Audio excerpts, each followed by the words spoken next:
Kraft presents The Great Gildersleeve. The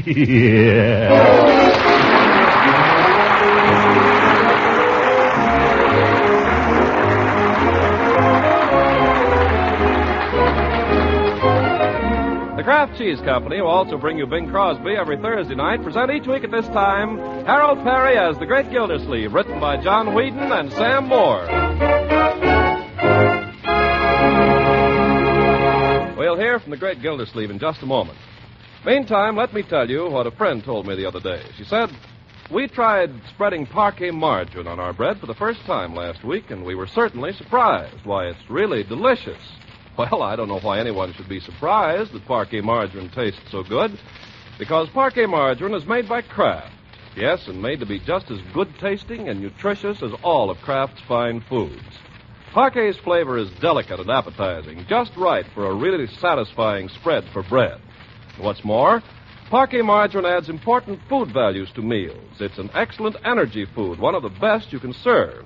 And besides, every pound contains 9,000 units of important vitamin A. Yes, parquet margarine is both nutritious and delicious, and it's wonderfully economical, too. So why not treat your family to parquet margarine tomorrow? Just ask your food dealer for Parquet, P-A-R-K-A-Y. Parquet margarine made by Kraft.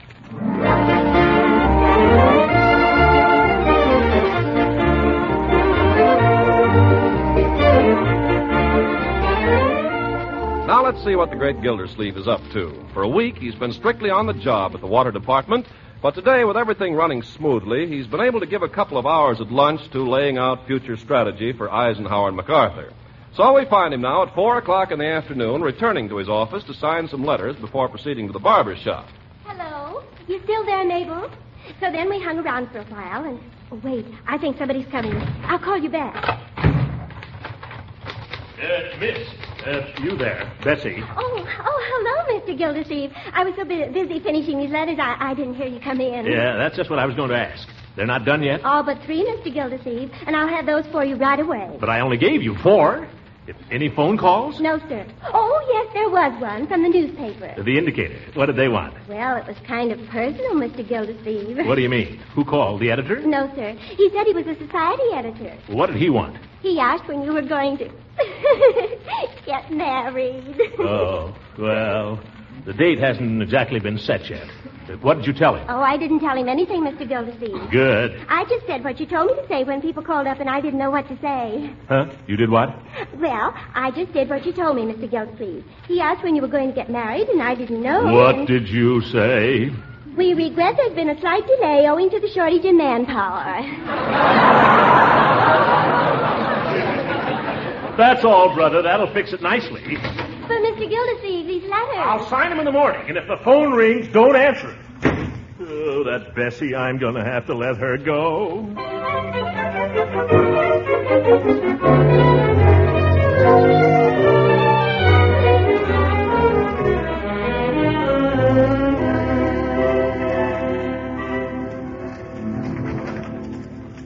Well, speak of the devil. Oh, hello, Floyd. Judge and I were just talking about you, Mr. Gildersleeve. Are you living at this barber shop now, Hooker? Every time I come in here, you're here. Every time I'm here, you come in. Yes, well, just give the judge a quick trim, Floyd. There's no use trying to make him look good. Gildersleeve, go over there and sit down, will you? And keep out of my hair. Very good.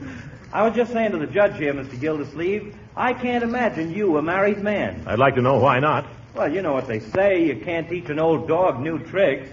But none of us getting any younger. Maybe you're not. By the way, Gildy, Yeah? when are you and Leila planning to get married? Why do you want to know? Just interested, that's all. Well, we haven't set the date yet. What's the matter, Gildy? Is she giving you the runaround? Why do you ask that? Well, you've been engaged quite a while now. People are beginning to talk. Yeah. Beginning to say, what about this? Is she going to marry him or isn't she? Of course she's going to marry him. Me. We're just waiting till, well, we thought we'd wait a while, that's all. Well, that's women for you. Try to pin them down and they give you the slip every time. Yeah. Now, maybe I shouldn't say this, but I made the mistake of going with a girl for 3 years. Yes. That was before I met my present wife. Everything was lovey-dovey from the start, but there was always a million reasons why she couldn't possibly marry me till the day after tomorrow. So in the end, what happens? A cattleman from Kansas moves in, and I wind up married to my present wife, which is okay. We've got a nice little place there. Now, you take my advice, Mr. Gildersleeve. Don't make the mistake I made. Pin her down. Get tough. Yeah, Floyd, you could be right. Get tough. And what's more, they love it. Why, 20 years ago, if I'd known as much about women as I do today, it would have been a different story. You'd have married the other girl? I wouldn't have got married at all. Wait a minute now. You got me confused.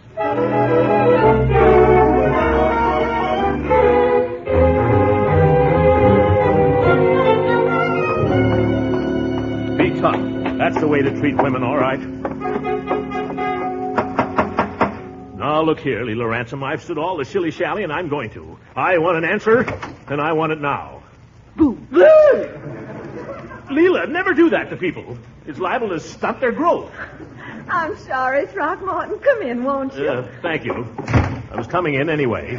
I was just going to call you up. I've had the most wonderful news. It'll have to wait. Leela, I demand to know when we're going to be married. Well, for goodness sake, is that all? Oh! Isn't it important to you? Of course, but I've been trying to tell you, Throckmorton. My only sister Winfield is coming to visit me tomorrow. That's fine, Leela, but what's that got to do with our wedding day? Why, I wouldn't think of getting married without having Winfield at my wedding. Huh? And besides, I wouldn't want to rush into anything without consulting her. I hope she likes you, Throckmorton. I hope so. What if she doesn't? Oh, that just couldn't happen, darling. I'm sure it couldn't. Because when you try, you can be so charming. You will try, won't you? Well, of course. You see, Winfield's married to a Yankee, just like you. But he's the handsomest man I ever saw in my whole life. I hate him. He's an engineer, and he's doing some secret construction work for the government at Camp Fuller. So naturally, Winfield and little Michael wanted to be near him. Michael? That's their little boy. He's just about Leroy's age, but he's not like Leroy at all. Well, that's something. Look, Lita, I'll be good to your sister and I'll be good to her little boy.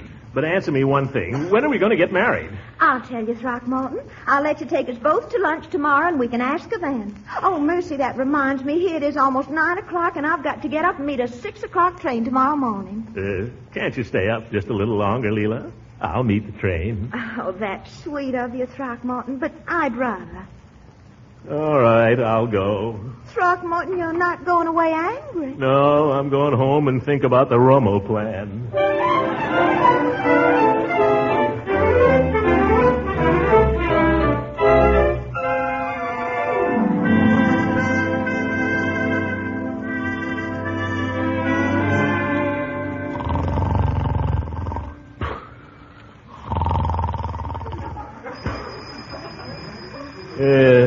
Wedding bells.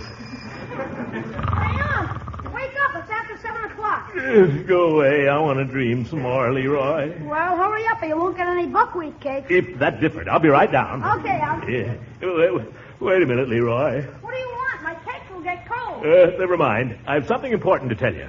You certainly picked the crummiest times to give out with the old malarkey. This is not malarkey.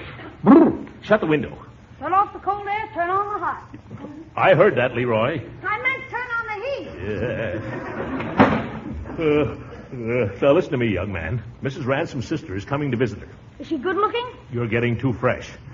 The lady is arriving this morning, and I want you to make a good impression on her. Okay, what do you want me to do? Stay out of sight.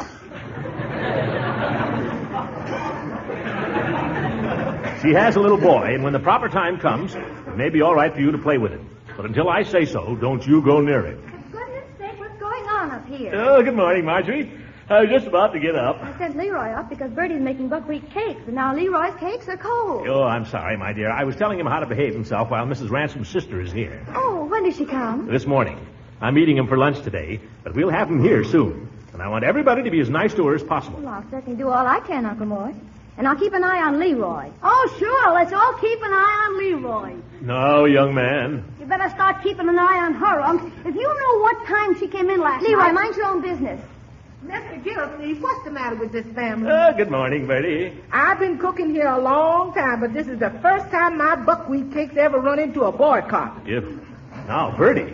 It's discouraging, Mr. Gildersleeve. Oh, but your buckwheat cakes are wonderful, Bertie. Maybe they are and maybe they ain't. All I know is that you and Leroy walked out on them, and your uncle won't even get out of bed to try a sample. But, Bertie, I was telling him about Mrs. Ransom's sister. She and her little boy are coming to visit Mrs. Ransom, and all of us must do our very best to make them happy. Yes, sir. That gives me an idea. What's that, Reddy?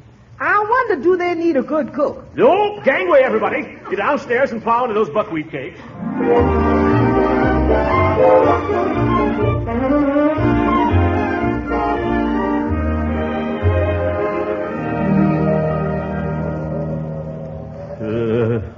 Nice windy corner I picked to wait on. Why can't women be on time? Throckmorton! Throckmorton, are we too frightfully late? Only about 3/4 of an hour. Oh, good. Huh? Throckmorton, I want you to meet my sister Winfield. Winnie, this is Throckmorton. Oh, how do you do? How do you do? Why, darling, he's the spitting image of Harvey Diefenbach. Only Harvey was thin. Well, isn't he? I see what you mean. I don't. Oh, you'd have to know Harvey to appreciate it. Well, this little man must be Michael. How are you, Mike? I'm very well, thank you. And you, sir? Huh? Oh, yes. Well, I'll bet you're a pretty tough customer. You want to fight, Mike? Put up your dukes. Oh, no, thank you. I'm not allowed to fight. Oh, Winnie, I'm so glad you're here. It's going to be just like old times. Won't it? You know, Leila and I were always together. People used to call us the Heavenly Twins. Oh, really? Well, you don't talk alike. Oh, well, Winnie's been up north so long, she talks like a Republican.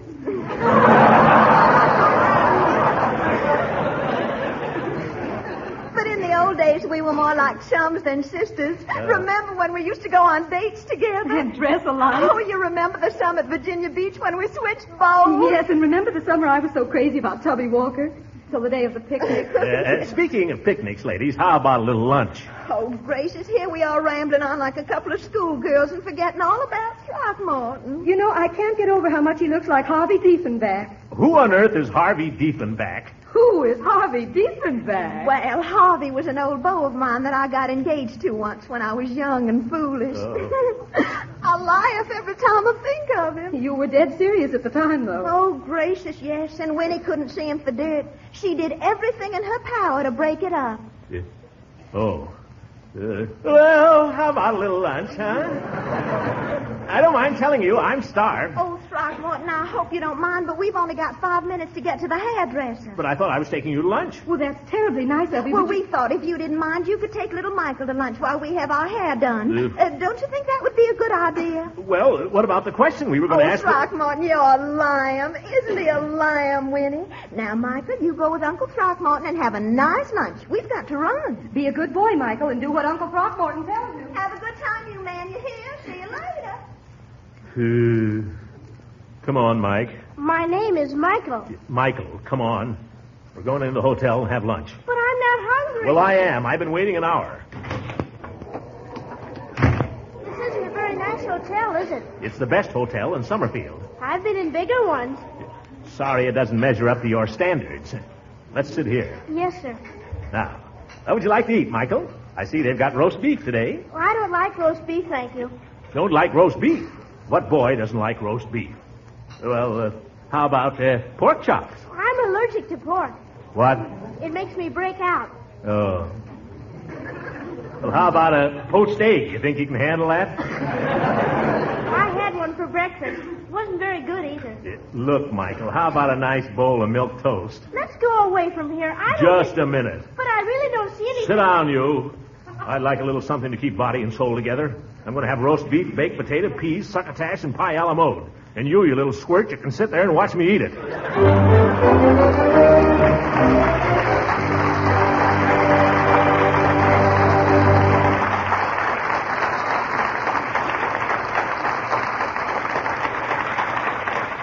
The Great Gildersleeve will be with us again in a few seconds. I'm sure you mothers and housewives have noticed that when you cook or bake something especially good for your family, it disappears mighty fast. Well, the same thing often happens to a food product that's exceptionally good, and that explains why your food dealer may sometimes be temporarily out of Parquet margarine, Kraft's delicious spread for bread. Of course, Kraft is doing everything possible to keep dealers supplied. But these days, so many people prefer Parquet margarine that some dealers just can't keep up with the demand. Now, I don't mean to say that you can't get Parquet margarine. Likely as not, most of the time you can. But it is wise to watch your dealer's stocks and buy Parquet whenever he has a supply. Remember, Parquet is an excellent energy food and a reliable year-round source of vitamin A. So it's good advice to always watch for and always ask for Parquet, P-A-R-K-A-Y. Parquet margarine made by Kraft.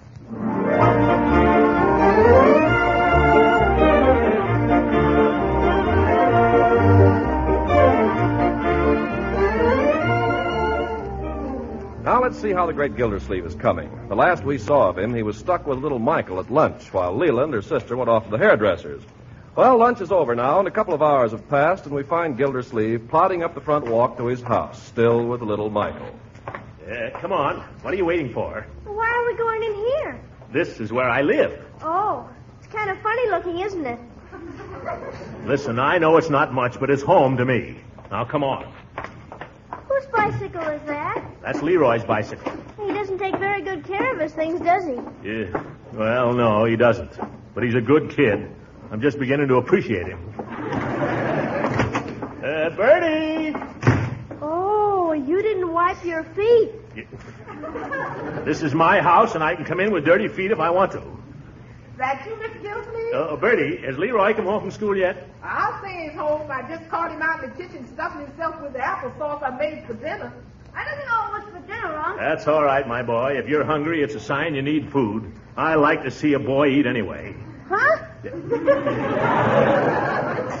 Leroy, this is Michael. Hi. Michael, meet Leroy. How do you do? I've been looking forward to meeting you. Is he kidding?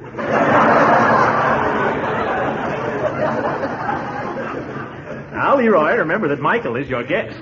My guest? Yes. I thought it'd be nice if you two boys played together all afternoon. Oh, but Unc, I was just going over to Piggy. She's expecting me. Leroy, I'm asking you as a favor to me. I thought you told me to keep away from the little punk. Listen, you entertain the little punk and don't give me an argument. Mother says it's not polite to whisper. Yes, and you're right, too, Sonny. Here, Leroy, here's $1. Take it and entertain your little friend in any way you see fit. Okay, come on, Mike. Where are we going? Down to the drugstore. Do you like comic books? Oh, Mother doesn't allow me to read comic books. That's all right, Michael. You go with Leroy and have a good time. Oh, but Mother... Mother will never know.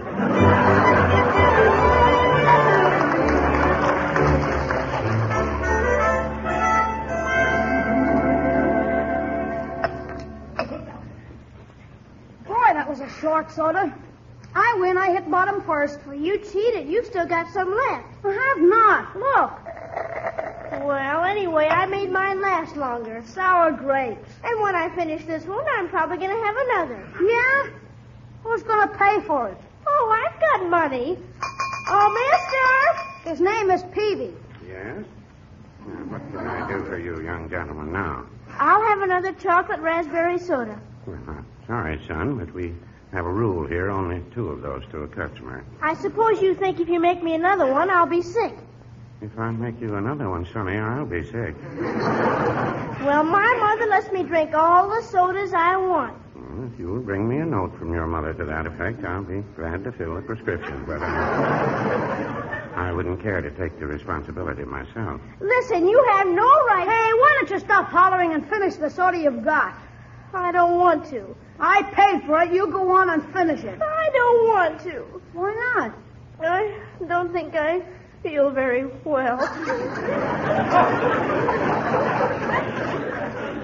Here, give it to me. I'll finish it.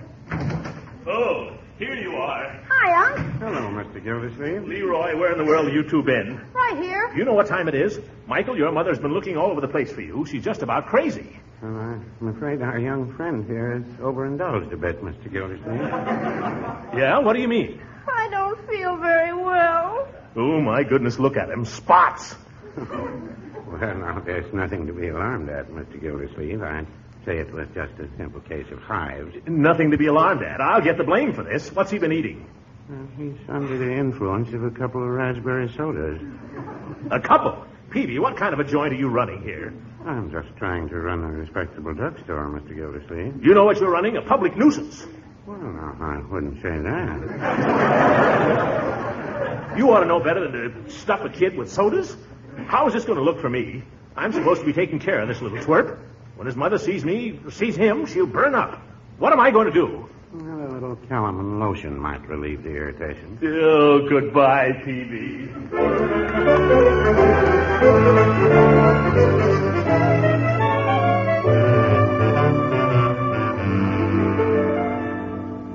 Oh, it's you, Throckmorton. I won't come in. I just wondered if little Michael was better today. A little better, I think. Fine. Keep him warm. Leila, I wondered if you'd care to go to the movies with me tonight. Bing Crosby and something or other. Oh, I'd love to go, Throckmorton, but Winfield's crazy about Bing. Why don't you take her instead? Well, that'll be all right, only... Oh, thank you, Throckmorton. I know she'll have a lovely time.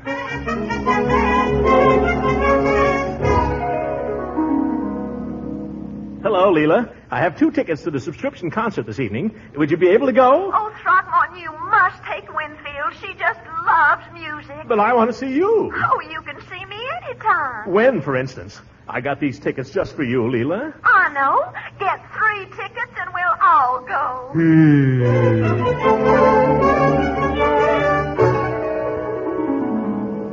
Leila, you're going out to dinner with me tonight. But Throckmorton... No, I won't take no for an answer. I haven't seen you alone for a week. Well, I'd love to, Throckmorton, but I just don't like to go out and leave Winfield alone. I got that all taken care of, too. Judge Hooker's going to take Winnie to dinner and the movies. Oh. Now, will you have dinner with me, or do I have to kidnap you? Oh, Throckmorton, you're so masterful.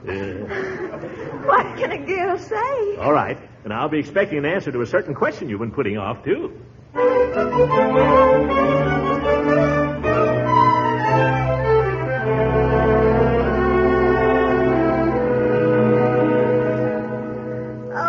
Goodness, Throckmorton, that was certainly a wonderful dinner. Well, I'm glad you liked it. Oh, but it's nice to be home here with just you.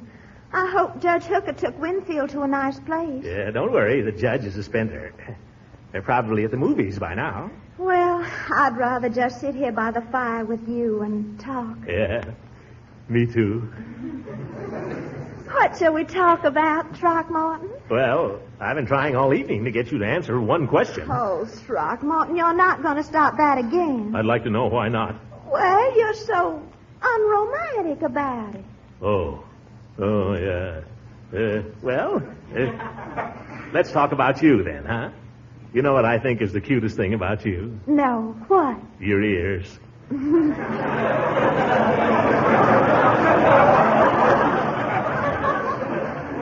Your ears are so pink, and they stick out. Why, Throckmorton. From under your hair, I mean. Oh. You know, there's something I've been wondering for a long time. What? If you kiss a person in the ear, do they feel it or hear it?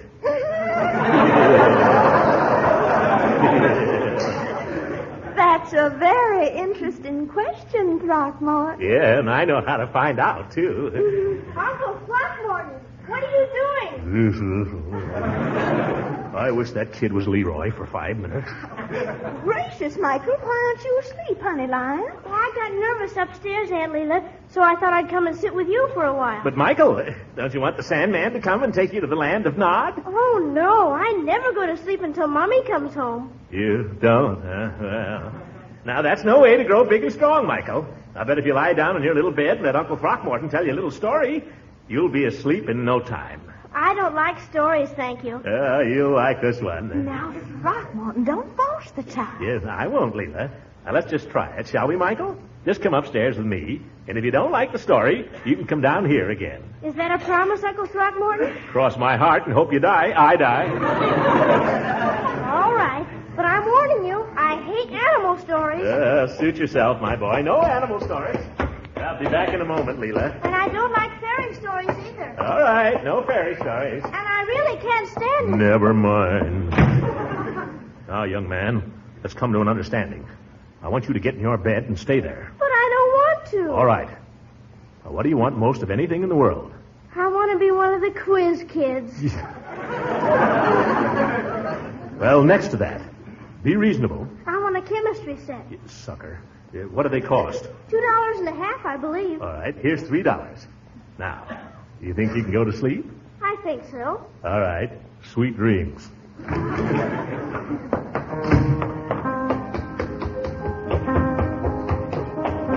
Why, Throckmorton, you're wonderful. morning, Leila. I have a way with children. I didn't realize you were such a storyteller. You'd be surprised. Oh, don't stop playing, Leila. That was beautiful. Well, if you really enjoy it. Tell me the story you told Michael, won't you? What, and put you to sleep, too?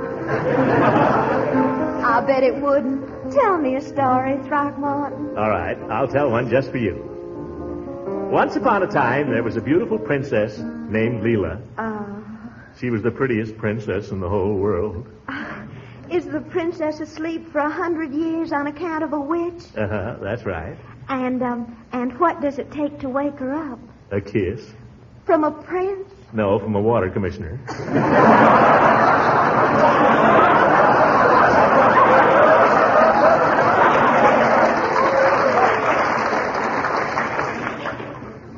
Leila. Yes, Throckmorton. Leila. Hello, everybody. Well, I'll be... Oh, hello, Winnie, Don't darling. get me to disturb you. I'm just going upstairs. But, Winnie, I'll be right down. Leila, this is the last straw. what do you mean, Throckmorton? You know what I mean. I wanted an evening alone with you, and here she is again. Well, I'm sorry, Throckmorton. Don't you try to pull the wool over my eyes. You and your sister planned this. But, Throckmorton, we didn't. I'm not blind, Leila. Your sister's doing to me just what she did to Harry Dittendorfer. Harvey Diefenbach. Harvey. I don't know what you're talking about. She's been keeping us apart, tearing me down, trying to break off our engagement. It's a conspiracy. Throckmorton Gildersleeve, I never heard such talk. It's not just talk, Leila. I'm through being made a fool of by your sister and your sister's little boy. You can choose between us right now. Mr. Gildersleeve, I will not deny my own flesh and blood for you or anybody else. Please consider our engagement at an end. Here. But what? Your ring. Good night, Mr. Gildersleeve. Good night.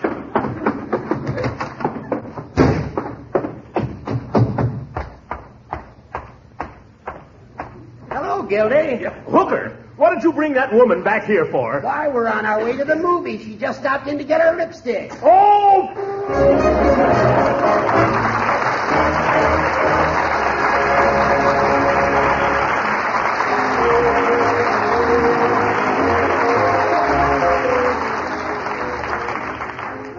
Ladies and gentlemen, here's a special bulletin from Washington. Price Administrator Prentice M. Brown announces that effective today, shoes are rationed. This includes all shoes with leather or rubber soles. Wartime requirements make this necessary. Every person will be entitled to buy one pair of new shoes during the next 4 months. There are only 3 things you must know. First, no shoes may be sold to consumers until Tuesday. Second, beginning Tuesday, every person is entitled to buy one pair of shoes with stamp number 17 of War Ration Book 1, the Sugar and Coffee Book. Third, the shoe stamp from the ration book of one member of a family may be used for any other member of that family group living in the same household. And here's a special word for shoe dealers. Remember, shoes cannot be sold at retail until Tuesday morning, but dealers may make and receive shipments and place orders as usual within the trade. Beginning Tuesday, retailers must collect stamp number 17 from War Ration Book 1 for every pair sold to consumers. Supplies are large enough to provide everyone with shoes and to give everyone his fair share. Good night, everybody. This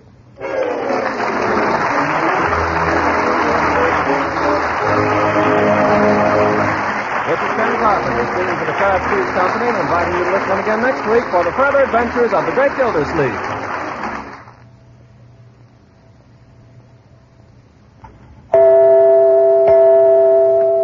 You women are having your shopping troubles these days. So let me tip you off to a quick solution to that main dish problem.